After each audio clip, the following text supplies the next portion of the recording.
What's up, everybody? We are live early. I'm live early. This is Answers by Guests.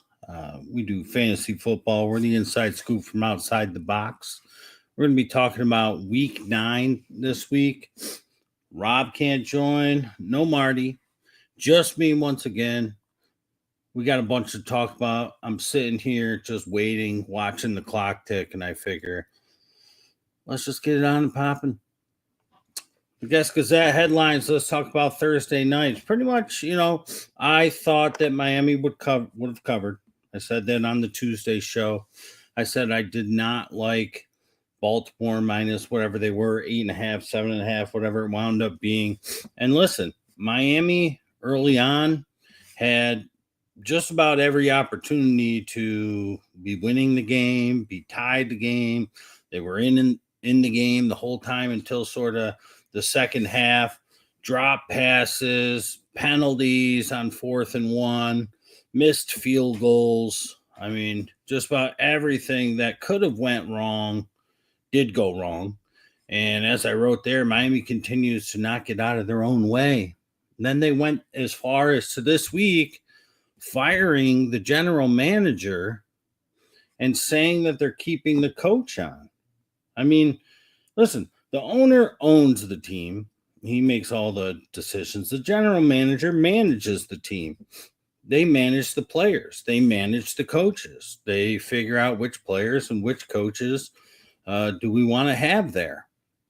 And he's been setting up for the draft, and they're going to have some pretty good draft picks.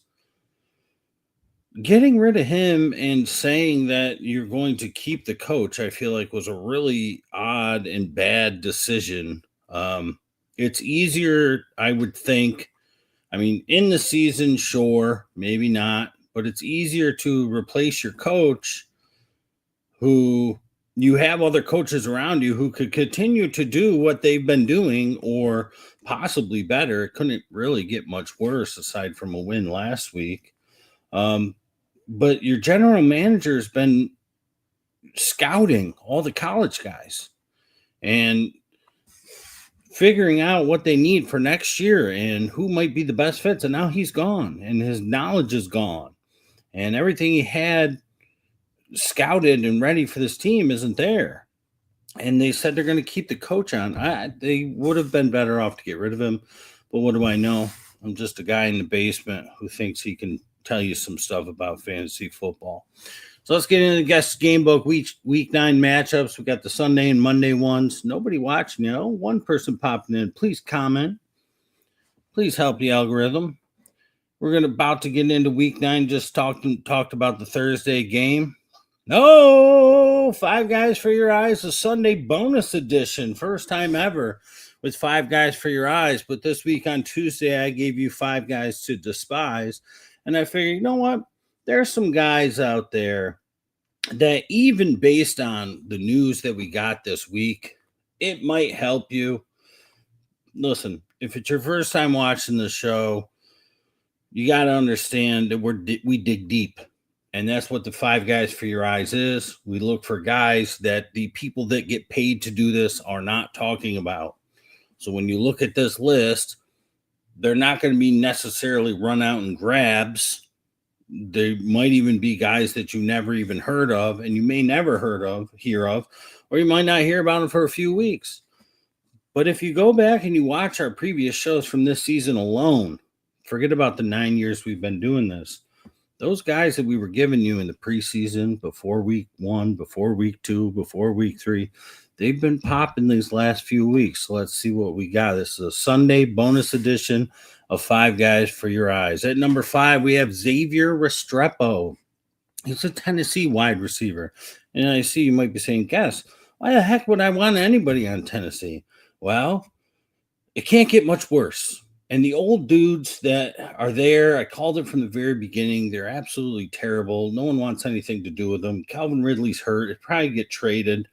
And Restrepo played with Cam Ward at Miami, and he was extremely effective. And then he had a bad 40 time and went undrafted, I think. And they signed him because Cam Ward was like, yo, that's my buddy. Get him in here. Had an amazing preseason. and he's been on the practice squad, and they've yet to really call him up for a game. But if they trade Calvin Ridley and Van Jefferson is just terrible, Tyler Lockett, these guys, they're stupid. They suck. I know they got Dyke DK, and they got my boy Alec Manor. But this is a guy who would fit a nice slot, has a nice rapport with Cam Ward. The interim head coach, they fired their head coach a couple weeks ago. They made a smart decision versus what I just talked about a few minutes ago Miami did.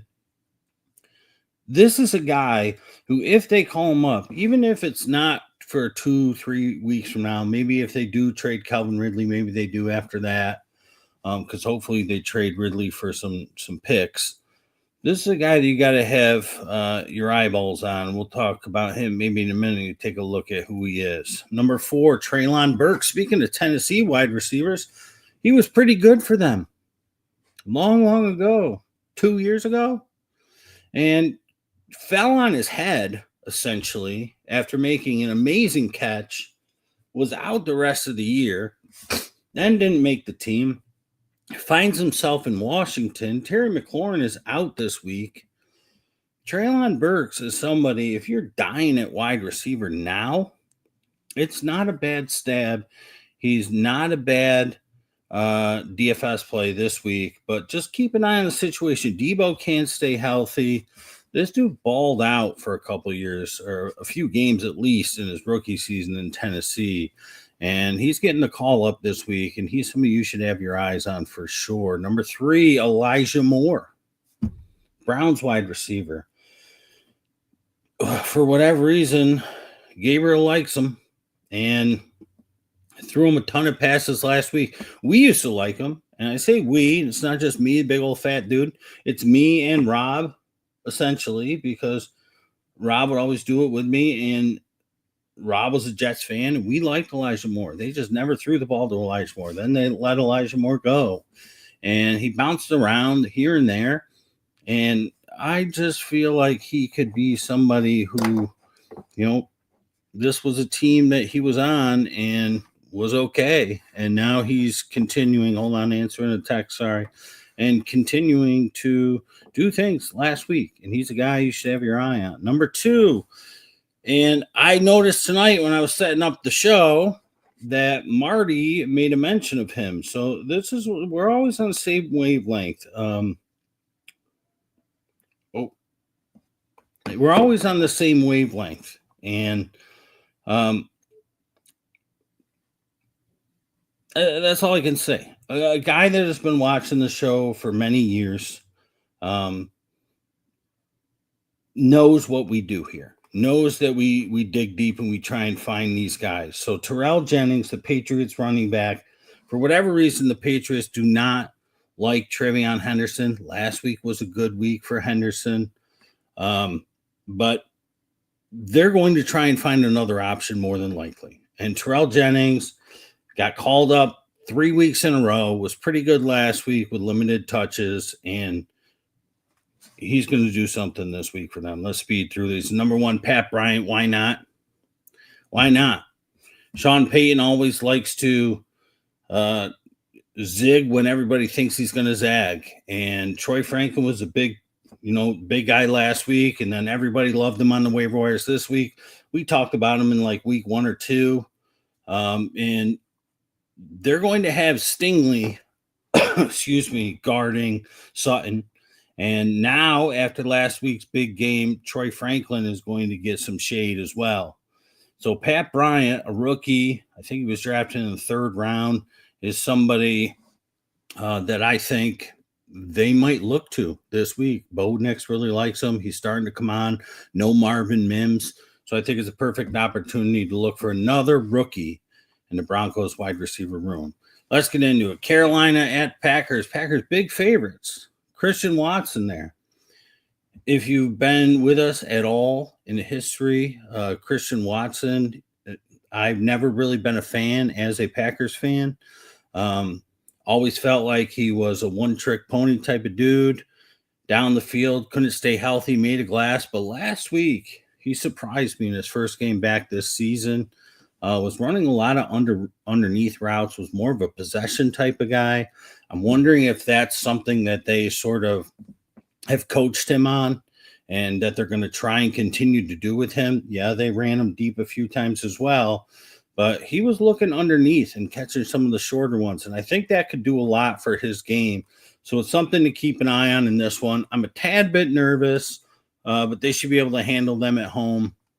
And Bryce Young coming back, I think, does nothing but good things for the Panthers coming back. So, because Andy Dalton was just terrible. And we saw it. And I talked about that a couple weeks ago. I said, I thought it would be, what's his face for Arizona? Brissett. Usually when a backup comes in, they look really good. And then the next week, everybody thinks they're going to be really good, and they're just not. The only person that can beat that typically game for game is what's his face? Joe Flacco. But Dalton did it.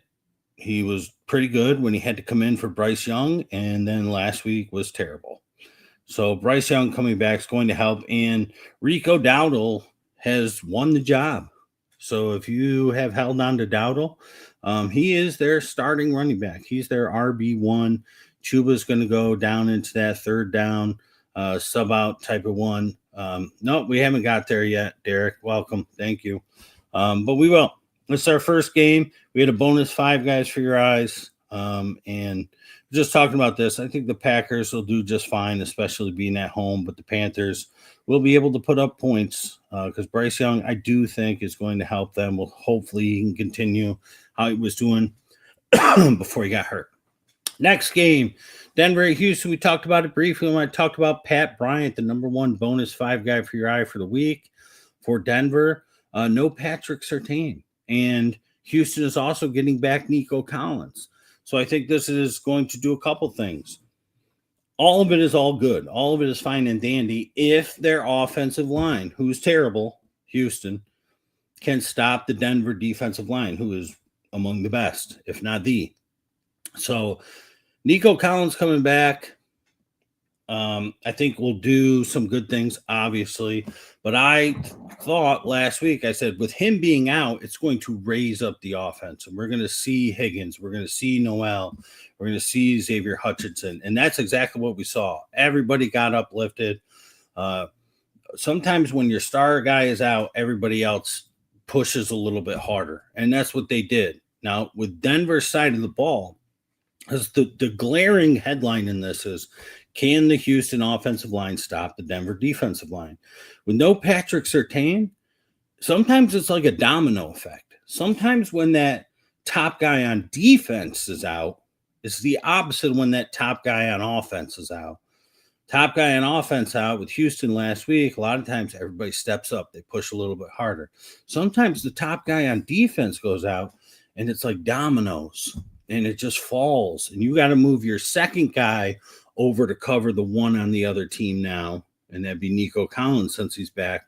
And sometimes that's going to open up other things, other ways. And if they get that passing game going because of that, it's going to open up the run lanes as well. That's why you see Houston as the favorite here. You look at it on paper, and you're like, oh, Denver's so much better than Houston, even though Houston had a win last week. Oh, Houston's at home. That's the reason. No, I think the reason is Patrick Surtain being out makes that much of a difference. On the other side of the ball, we talked about it briefly in the 5 guys. Courtland Sutton's going to have to deal with Stingley. They're going to shade whatever extra coverage they can because of Franklin. And that's kind of why I like Pat Bryant in this game, rookie 3rd rounder, I believe, who's starting to come on over these past couple weeks. Next game, San Francisco at the Giants. And that guy right there, if you don't know who he is, you know his name. Last week, I think he had a 67, maybe a 63-yard touchdown called back on a fluke penalty. That's Darius Slayton. And when Scatterable went out, I was watching the game. I don't rewatch the games anymore. I've been very open about that. I used to. Years past, I would watch Red Zone all day on Sunday, and then I would spend like Tuesday night, Wednesday night, sort of just rewatching games and fast forwarding through and just watching some plays, just seeing some. I don't really have time for that anymore. I've stopped doing that as of last end of last season. But I watched this game pretty intently because I had Red Zone on and I had another TV, and I live in New York, so I was able to watch it. And once Scatterbo went out, um, Jackson Dart just started firing the ball. He's like, okay, it's got to be me. And that sort of Brett Favre type attitude sort of came out of him, and he was chucking it deep. He's going to hit Slayton deep in this one. If Slayton is sitting out in waiver wires, like that's a 13 plus point, almost 14-point play last week. Called back. I don't remember. I think it was a holding. It didn't mean anything for the play, but a penalty is a penalty. Slayton is somebody without Neighbors, and they got Wonder Bread, Wandale in there, and Jalen Hyatt's doing nothing with his life. He had the one opportunity a few games ago, but Darius Slayton is somebody who I think is going to have a big, big touchdown in this one. That's a nice prop bet. Take his over in yardage, take him in the touchdown. And I would not be surprised if the Giants win this game as well. I think the 49ers just have a lot of holes in their team. They're choosing to stick with Mac Jones, and it's relatively working out. I mean, they lost last week, but I think it's going to slowly start to come back and bite them just a little bit. They've got to get Brock in there. Brock's not Montana. And he might not even be Mac Jones, but the way that his whatever on the field, they get a little more uplift. They need Pierce all in there. They're going to need CMC to really take over in this one. And I think the Giants defense, with their draft pick that they had there on that side, I think that they can do enough to sort of hold them off this one. I think Slayton makes at least one really big play in this one. And I think Dart looks for him throughout the game. Indy at Pitt. That's Calvin Austin. Calvin Austin last week was sort of an afterthought. Roman Wilson was the one that caught the big touchdown where he had to reach over and slightly hold on to it. He also had a couple other big catches from Rodgers. It was Austin's first game back. He had a few catches, but not his patented Calvin Austin ones. Indy, as good as they are, their passing defense is relatively terrible. The difference is their offense has just been nonstop. Jonathan Taylor has, I think, 3 touchdowns in a game for the past 3 weeks at least. So I think that might come to a halt here. He'll probably could get one, but I think that Pitt is going to be a little fired up in this one. Indy defense is typically much better at home, and I like Calvin Austin to catch a deep one in this one as well. I look for Rodgers to look for him. Rodgers is going to be a little ticked off after that Green Bay loss. So he's somebody, if he's sitting out there in waiver wires, I like him a lot this week. They sort of were trying to get a guy that I liked earlier in the year, Darnell Washington. I feel like that was a mistake last week. They were trying to get him involved early. Then they sort of went a little more to Freiermuth once again, which I think suits them better. Washington, he's good in the end zone. He's Shaq. He can hardly move, but he's huge. So when you get close, you keep him involved there. I think that Calvin Austin's going to get them that deep down because Metcalf has not happy at this point, and it's quiet, but you can tell. And I think that's going to open up things for Metcalf below. Roman Wilson, probably not a start just yet, but again, the Indy secondary has not been good, and on the road, they're even worse. JJ's coming back. How's it going to be? He played 8 quarters or so this year. He was good in one of them. That's 12.5% of his playing time has been worthy of anything. And he won Offensive Player of the Week that week 1. And then followed it up with a terrible game. And the Lions defense at home, I feel like if they don't let McCarthy loose in this one, I feel like they were sort of keeping him close to the vest or whatever the saying is, and really not turning him loose and letting him chuck the ball. They got to turn them loose in this one.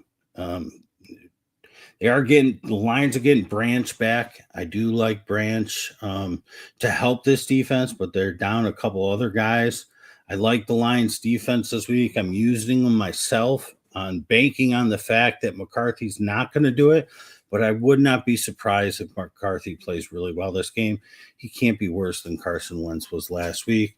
Mason for me would be a sit. I'm sitting him personally, and I think at this point in time, and it's not because of Aaron Jones. The Detroit defensive line is not that good, or is really good. And Minnesota hasn't been able to run the ball as is. If McCarthy gets going in the pass game, that's going to open up things for Mason and Aaron Jones. But until we see that, they're just going to stack the box and make McCarthy beat them. I think that's going to be the game plan for the Lions. I love Amon-Ra in this one. And Minnesota rush defense has not looked good over the past few weeks.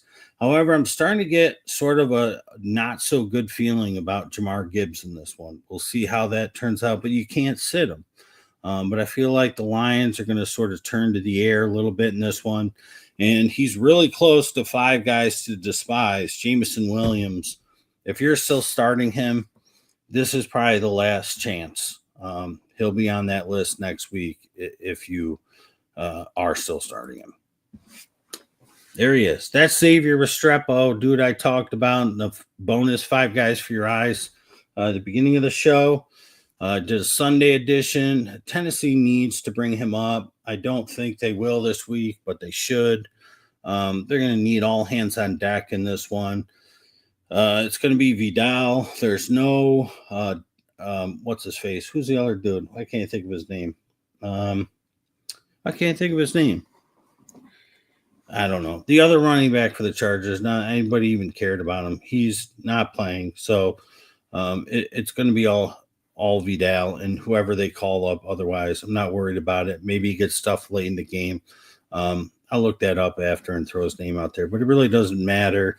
But if you're starting Oronde, you need Tennessee to score points because I think that the Chargers, what they want to do, what Harbaugh wants to do is run the ball as much as possible. We saw that early on. If they're in a game where they have to throw, we know that Herbert and his weapons have no problem doing so. But I don't know if Tennessee is going to be able to have much success. I thought Tennessee would give a game to the Patriots last week. They did for about a quarter and a half, then it fell apart. We'll see. But things don't look good. So Vidal is definitely play. Haskins. That's the one. Thank you, Derek. Yeah, he's out. So I'm not really sure who their 5th running back is, but it really doesn't matter. In this one, you probably want to play Spears. Spears has played better than Pollard. Pollard was a little banged up this week. I'm benching Pollard myself, which means that he'll probably go off. And the Tennessee wide receivers, which if I'm playing any, it's the 2 rookies only. And I'm not talking about Estrepo. I'm talking about Ayomino and Dyke Dike. So for the Chargers, you have to play McConkey and just hope it happens early. Quentin Johnson, I've been done with. Keenan Allen, I was never on board with. Either one of them, really. And Oronde, just got to hope it's early because I'm not so sure Tennessee will be able to do too much.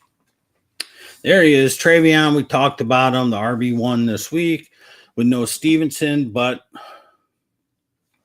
Terrell.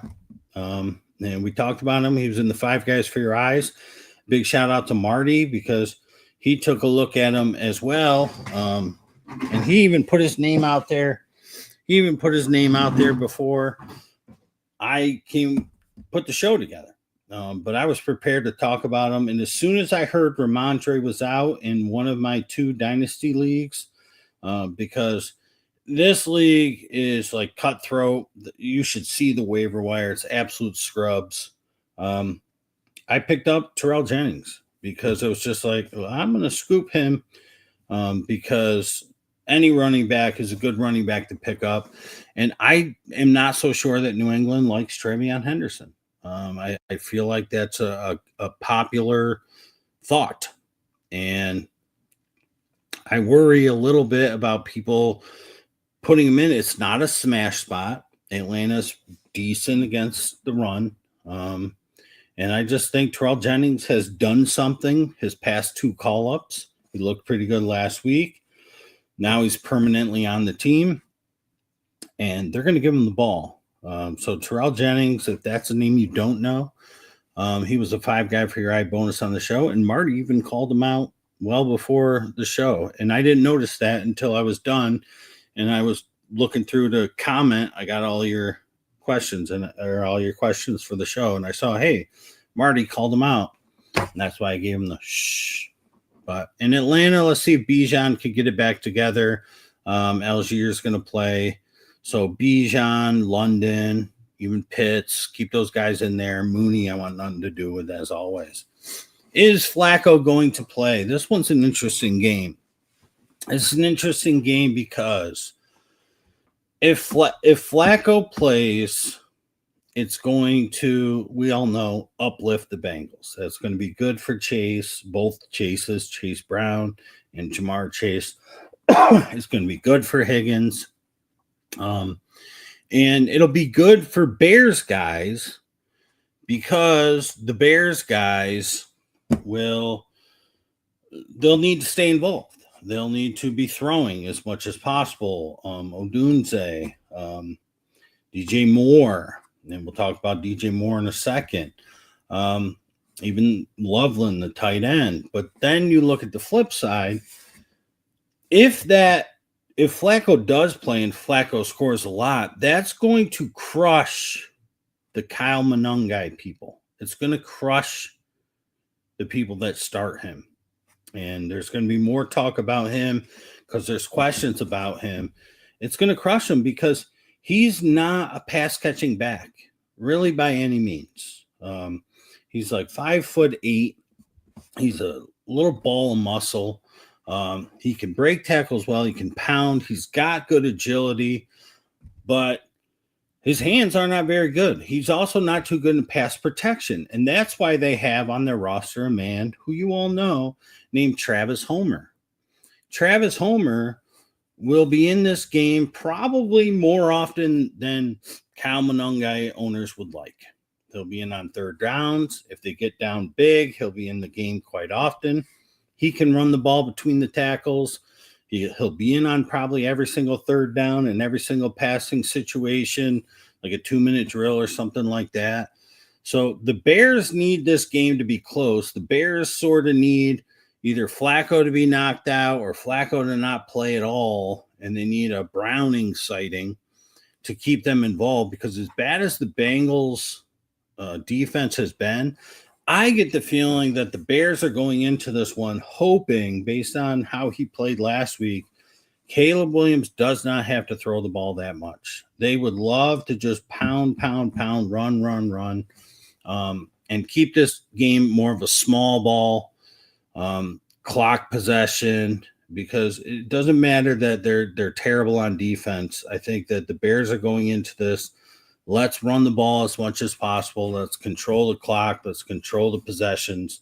Let's use Kyle Monangai. But if this one gets out of hand, if Flacco plays like he's been playing and they build a double-digit lead, Bears are going to have to open up some. And we're going to see a lot of Travis Homer. So I'm a little nervous about the start of Kyle Monangai. Now, if they get short, will they use him? Of course. Right near the goal line, yeah. He's going to pound it in. He'll be good. But let's not think that because Swift is out, Monangai is going to be all of that.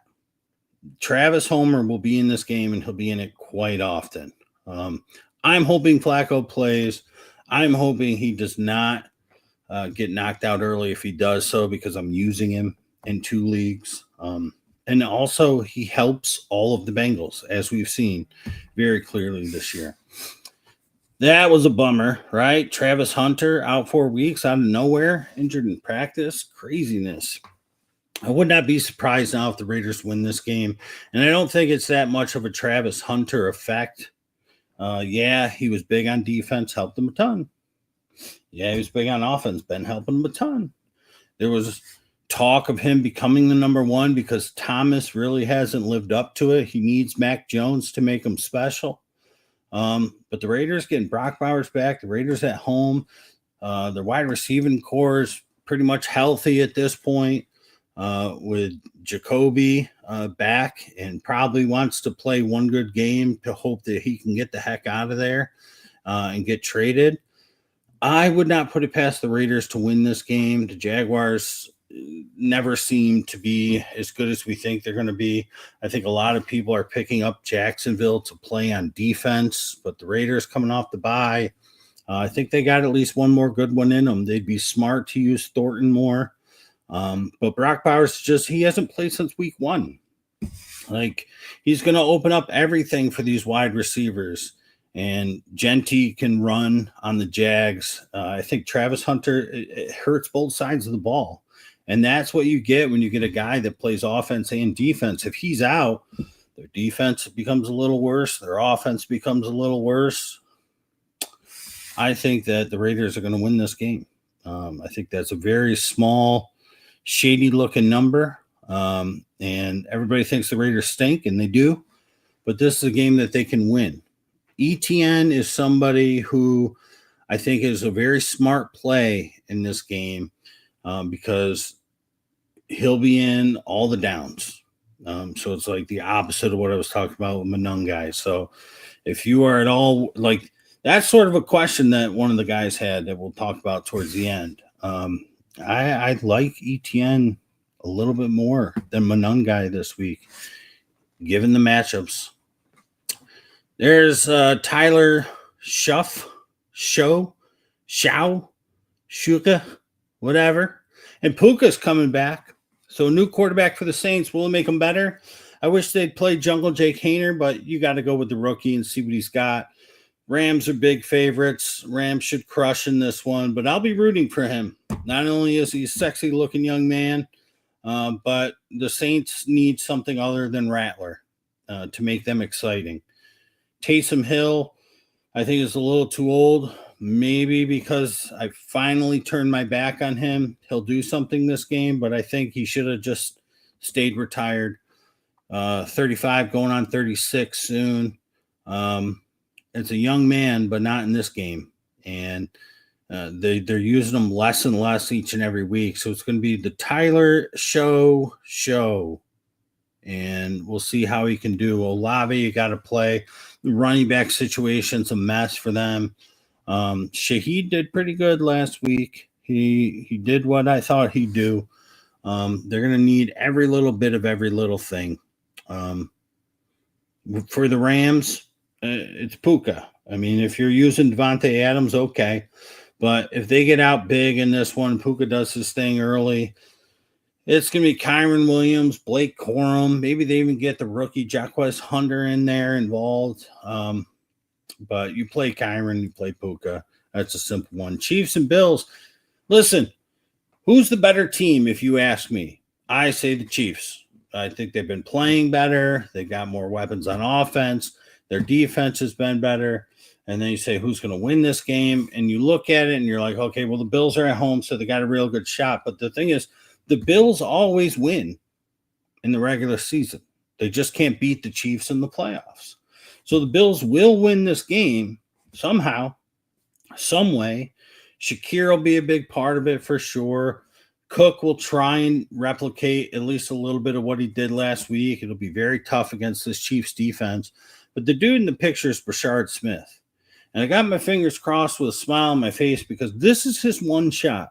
This is the one shot. 100% Pacheco's out. He could be back next week. It could be another week, but he's out this week. And they're playing against a very soft rush defense. And he can catch passes. Kareem Hunt will be that guy on the short yardage. Kareem Hunt will be that guy near the goal line. But it's in between the 20s. And it's splash plays. He's got the speed to do it. If you are ever going to play Brashard Smith, this is the week to do it. Now, could it fall flat on its face? Yes. But if he's going to do it, this is the week that he has to prove it. Because if he proves it this week, and if the Chiefs are able to win this game because of it, I think he takes that job from Pacheco for the rest of the season. If he falls flat on his face and doesn't do it, I think that they're anxiously hoping that Pacheco will come back. I do think it'll be closer to the former. I do think he's going to do very well. I'm playing him in 2 of my leagues this week over guys who are projected more, have had more playing time, are guaranteed more playing time, I guess, in a sense. But I just got a feeling that this game should have been the Sunday night game. If this was later in the season, it would have been flexed. Sunday night game isn't terrible by any means, but this is what everybody wants to see, right? Chiefs at Bills. This is what we want to see. It's the matchup that we love come the playoffs. And Rashee Rice, he's killing those Xavier Worthy owners, isn't he? We loved him early in the season. We said to draft him. He's going to be suspended, but when he's there, you're going to love it. And we have. I mean, he had 2 touchdowns the first week. Should have had 2 last week. Let's see if that continues. And there's your Sunday night game. Seattle at Washington. I feel like I would have rather watched Kansas City Bills. Am I wrong? Terry McLaurin out. That's why I talked about Treylon Burks is signed from the practice squad.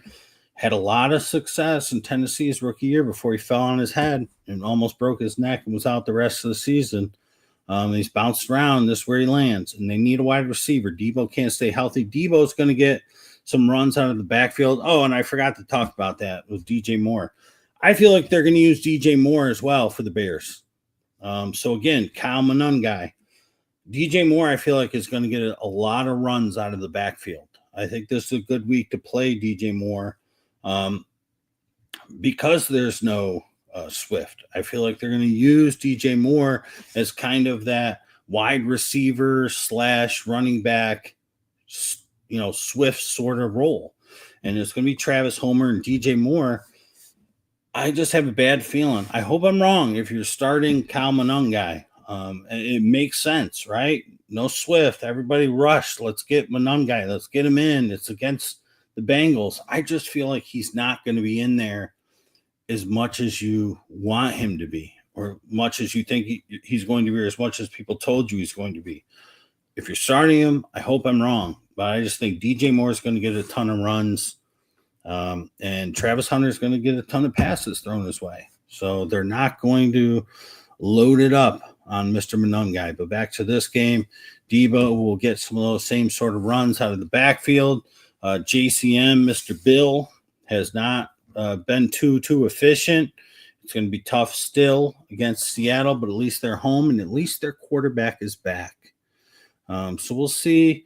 I don't think anybody's starting Luke McCaffrey or any other wide receivers. If you're starting Zach Ertz, okay, do you? But it's JSN, and that's pretty much it. The running back situation is what it is. Will Kenneth Walker be able to do some things? Sure, but Zach Charbonnet is their goal line guy. And every time he gets a touch near the goal line, he seems to score. So take it with a grain of salt. That's what it'll be. I think that this game would have been a better Sunday night game than this game, but we'll see. Maybe these guys will prove I'm wrong. And Monday night, Arizona at Dallas. I should have put a big X over his face. Why? Because he's not playing. And that's the face you make when you're not playing. I just had to take him out of my lineup. I was like, yeah, I'm excited. I get to use Kyler, finally. Nope. Thought maybe, against Dallas would be a nice game. But no, it's going to be Brissett. So it is what it is. No Kyler Murray this week. That means good things for Trey McBride, though. So I won't say it, but let's get it done. Dallas stinks against the tight end as well. Arizona rush defense. Dallas, they've been using blue a little bit more and more, but Javonte keeps doing his thing. CD, Pickens, Ferguson. Arizona stinks against the tight end as well. This is a good Monday night game. Maybe Brissett will do something to make it extra exciting, but I think Dallas is going to run away with this one, and they're going to be inching closer and closer to making that NFC East Interesting. Kyler is out. Get him out of your lineups, as Rob would always say. First question. We'll get to these live ones shortly. Chargers D or Pats D? Chargers would only be a one and done for me. But if New England is okay to roll with, you gotta save $5. Titans, I don't really see doing much. Yeah, I think I would spend the $5 just in case. I sometimes with decisions like this, I'm often interested to see like what the people that get paid money to do this would do. Um, but I don't want to drop the Patriots D if that's who I'm going to drop. So I think I would just keep them because they're at home. It's Atlanta. Penix hasn't been great. I do think Bijan will be fine and London will be fine. But I think they do enough on defense as far as turnovers and sacks and things like that. Penix doesn't run all that much. I think I'd go with them. I think I would just stick with the Patriots. Save your $5, especially if you have to drop the Patriots to pick up the Chargers. Stevenson now. It's Henderson's time to shine. Yeah, there it is right there. Yeah. Terrell Jennings, I was waiting all week. Marty, this is the reason. Ever since Wednesday when Stevenson, or maybe it was Thursday when he was out, I was like, oh, I can't wait. I'm going to do a 5 guys for your eyes special on Sunday, and I'm going to throw Terrell Jennings at people. And you went and did it beforehand. So congrats to you. Thank you for that. But that just goes to show when you've been with us long enough, it's what we say all the time. We don't want to have to walk you through things. And that's always what we've been, Rob and I, and Marty joining late to help out in the show. We don't want to be the ones to always feed you. We want to feed you. We want to teach you how to get your own food. Marty is a student of the game, and he's now becoming a teacher. I like that. You have figured out how to find those diamonds in the rough. So bravo. Yeah, I like Terrell Jennings this week, and we'll see how long Stevenson's out, but he's been called up 3 weeks in a row. They've used him 2 weeks in a row already. So I think he will get a ton of time because for whatever reason, you're right. Doesn't seem like they like TreVeyon Henderson. Matt Stafford against New Orleans or Jackson Dart against San Fran. I'm going to go with Dart. Mike, I hope that you are tuning into the show or you get this answer. I did reply and say that I got it for the show. So hopefully you check it out. I'm going to go with Dart, and I sort of mentioned why. He missed a 67 or 63-yard touchdown with Slayton. He caught it. He scored, but then there was a penalty. But once Scatterbo went out, he just was letting loose. And he was like, I got to do this on my own now. My boy's gone. It's got to be me. He was firing. And I think against San Francisco at home, I think that's the right call because the Rams will get up big and maybe Stafford will end up outscoring Dart when all is said and done. And then it seems like the wrong call. But the Giants, I feel like, will be in a closer back and forth game with San Francisco. Whereas the second half of the Rams against New Orleans could just be the Kyron Williams, Blake Corum, Jarquez Hunter show. And Stafford, who even knows, they might put Stetson Bennett in there for the second half. But I'm going with Dart. 2 wide receivers from the list. Coleman, DK, Shaheed. You were going to take a risk on DK as you have Waddle and Collins starting, but open ideas. I think that's a good risk to take. I think Coleman against the Chiefs makes a lot of sense. You just have to be prepared for nothing with him. Shaheed, they're going to be throwing all day. I did like him last week. He's not a guy I like overall. But I think DK going against the Chargers at home, I think that's not a bad call. I think that he probably will get the most volume, assured volume out of the 3. So I like that idea, Richard. Welcome to the Answer by Guest family. Good luck if you go with DK. I like it. Dude, Jason, what's up? He says Gibbs is a starter, needs one more. His choices are Walker, Etienne, and Hunt. Okay, here we go. He likes Etienne's matchup. He's not sure about Walker with the timeshare, and Hunt might be a good option. None of them are worth picking up right now. You had a ton of guys on the list, and I answered this early in the season. I said, keep an eye on Swift. Manun guy might be sneaky. I said this was on, like, I don't even know, Tuesday? Well, October 29th. What day was that? Wednesday. He said he grabbed Manun guy. Now what? I need to choose between him, Bam, ETN, Walker, or Hunt. Bengals are the worst run D. Wondering if Bam Knight might be worth starting. Bam Knight's not bad. I'm going to stick with what I like to begin with, Jason. Hopefully you're watching. I'm going to stick with ETN. I think Hunt is guaranteed to get a touchdown. But I like ETN because I think that he's going to be on the field the most. He's going to get goal line stuff. He's going to be on there in third downs. He's going to be in there to catch passes. He's going to be in there to run on first and second down.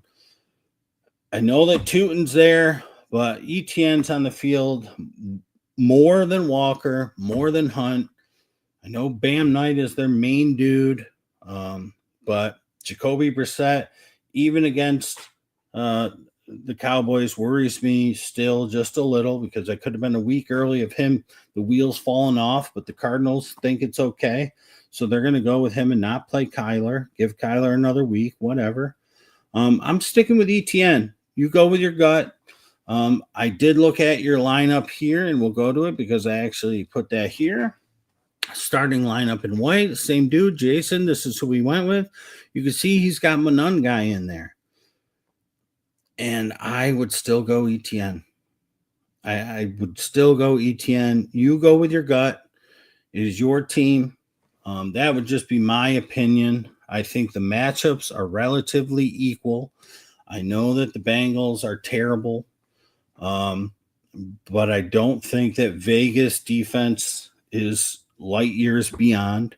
They had a really good game before the bye with a really good matchup, sort of boost their numbers just a little bit. But I think that they're going to rely on ETN quite often in this game, and he'll be in there on passing downs where Manun guy won't. But go with your gut. Hunt is guaranteed a touchdown in my mind. Walker's going to lose his goal line snaps. I'm going with ETN. You have Manun guy in. You go with your gut. I put it on wax here, so we'll see how it turns out. And that's the show. Let's get to these live questions. So just joining, sorry if you discussed them already, but thoughts on Dart or Daniels? You have Daniels in right now. I think I'd go with Dart. I really do. I think Dart at home with Slayton, this is only a second or third at most game back. He was injured, and right off the bat, Dart was chucking it to him. I feel like Slayton's going to catch a big touchdown pass this week. Should have had one last week.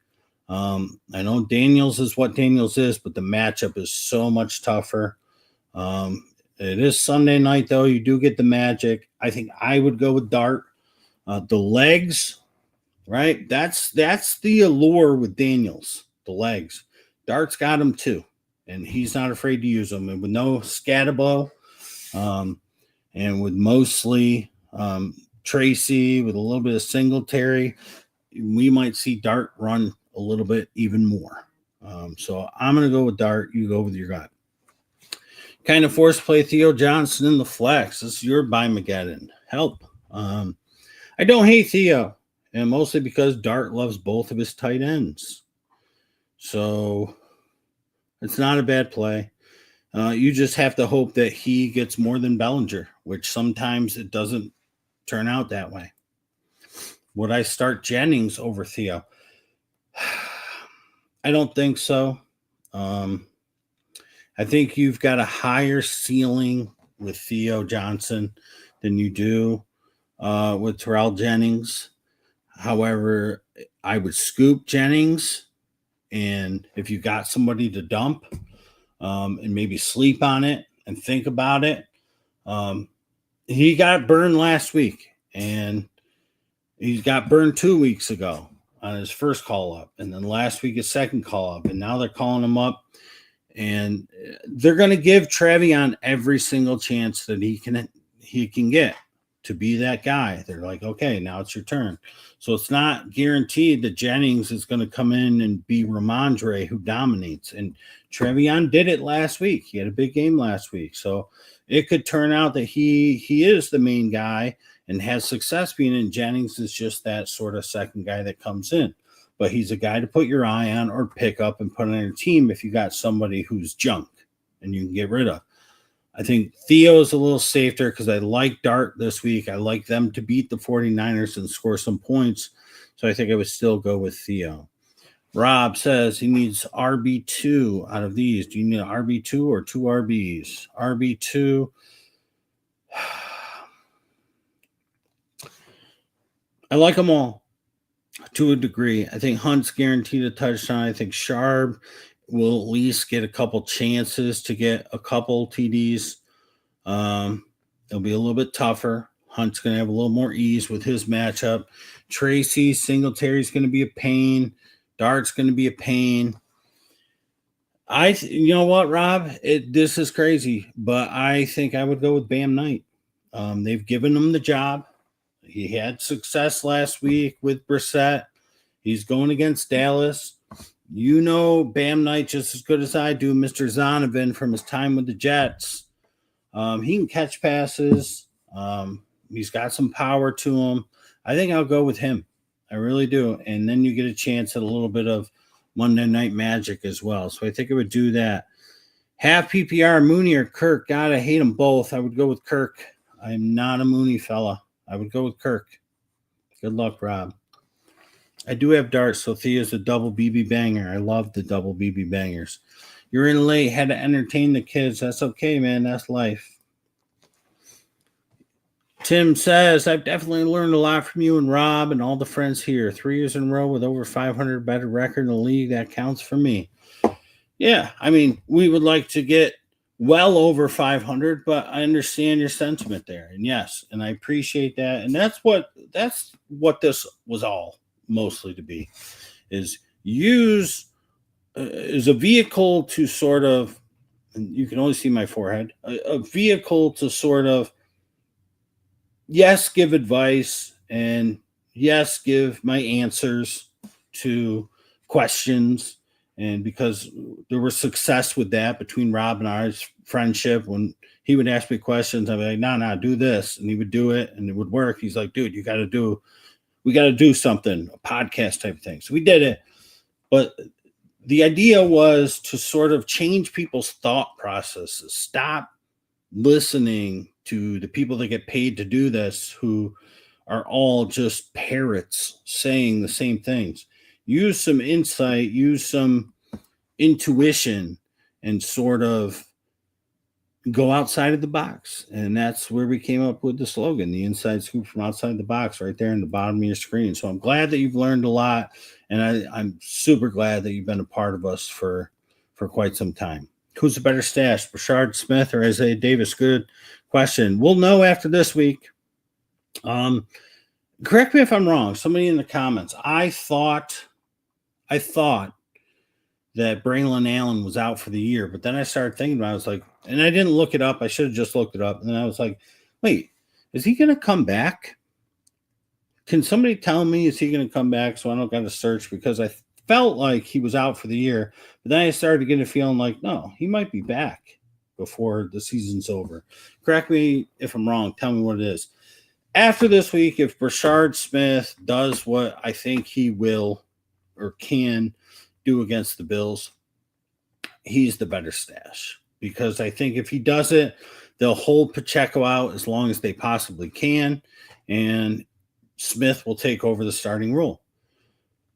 If he falls on his face, Davis at least has that third down situation going for him, regardless of anything else that happens in that organization. The Stephen Grise. Here he is. Good evening. I need help picking my second RB spot and my second flex spot in a full PPR matchup this week. Deciding between Bam Knight, Rico, Addison, Walker, DJ Moore, and Dobbs. Okay, so you need an RB and a flex. Welcome, first of all. If this is your first time with us, the name does not sound familiar, but it kind of does. Please like and subscribe. Hit the notifications on YouTube. I love each and every week. We get a few more YouTube guys. It's very key to us, and your comments help with the algorithm. So thank you. I've been doing this 9 years, and about 3 years we've really been focusing on YouTube, and now it's starting to get a little bit of a snowball effect. Second RB, you got some good ones there. Dowdle is now the starter, and he's been doing just fine anyways. Addison, I'm not trusting with McCarthy. I love McCarthy in the beginning of the season, but he's had one good quarter out of 8. And you got better options. DJ Moore is somebody I really like this week. I think that the Bears are going to try and run as often as they can. I think a lot of it's going to rely on Joe Flacco, on his health. If he plays and if he can stay in the game, it's going to stink, because if Flacco, for whatever reason, doesn't play or gets knocked out, I feel like it's going to almost all but kill the Bears. Because I don't think the Cincinnati offense with Browning is going to be super successful if it comes to that. However, DJ Moore, I feel like they're going to run with him quite often. They're going to do the Debo stuff that they were doing early in the year with him before Swift really started to get into it and pick up over these past few weeks, especially. So I think that we're going to see that, and we're also going to see him catch passes. So he's somebody who I really, really like. Dobbs has been super consistent this year. I think Christian Watson coming back will continue to take a little bit off of his plate, which is good for him, but also bad. I also heard he's got a new Guardian cap this week because they're doing the throwback uniforms, and it's going to look like leather on top of his helmet. So that'll be interesting to see. That might make him worth a play just because of that. But you need one running back and one flex. I really like Rico, but I think I would go with Bam Knight. I think that, Chuba is still there. Although Rico's the starter, although he's been killing it, the Green Bay rush defense has been better than I've seen them be. And if the Packers can put up double-digit leads on him, it's going to take a little bit of Rico out. Yeah, he can catch passes, but that's also a little bit more Chuba's game, and also the downfield receiver. So I'm going to go Bam because he can do all that, and you get the Monday Night Magic. He's had success last week. He's got a really nice matchup against Dallas. So I'm going Bam Knight as my running back, and I'm going to go DJ Moore as my other flex. I just think that they're going to use him in the backfield and use him as a wide receiver. I think that you'll get the most volume out of DJ Moore this week. So Bam Knight and DJ Moore are my choices. 4 years, including this year now, 7-1 this season, 8-0 is first place in my division.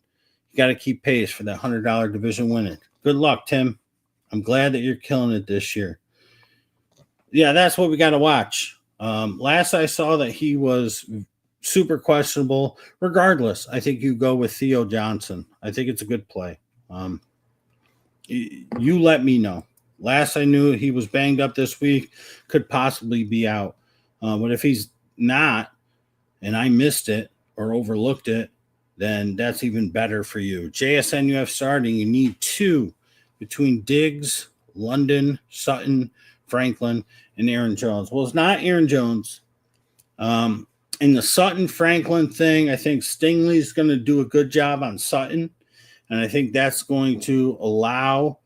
And because of Franklin's good game last week, Franklin has a big game and then disappears, has a really big game. He's got like 2 or 3 huge games and a couple not so huge. I like Pat Bryant in this one because I like the coverage to the coaches put a little circle around him and say, okay, they took Sutton out of the game and this dude Franklin went off. We need to make sure that we can take care of both of them. So that's why I sort of like Pat Bryant, the other rookie, for the Broncos this week, because I feel like the Houston defense, who's one of the best in the league, to take care of those two. So it's Diggs and it's London for me. And I like them both this week. I like Diggs a lot this week to sort of bounce back to what he was doing a couple games ago. Last week wasn't as great. And I like London to bounce back as well with Penix in there. You're leaning Kraft, but how are we feeling about Ferguson? Yeah, they're both in a good matchup. It's hard to sit Kraft with what he's done.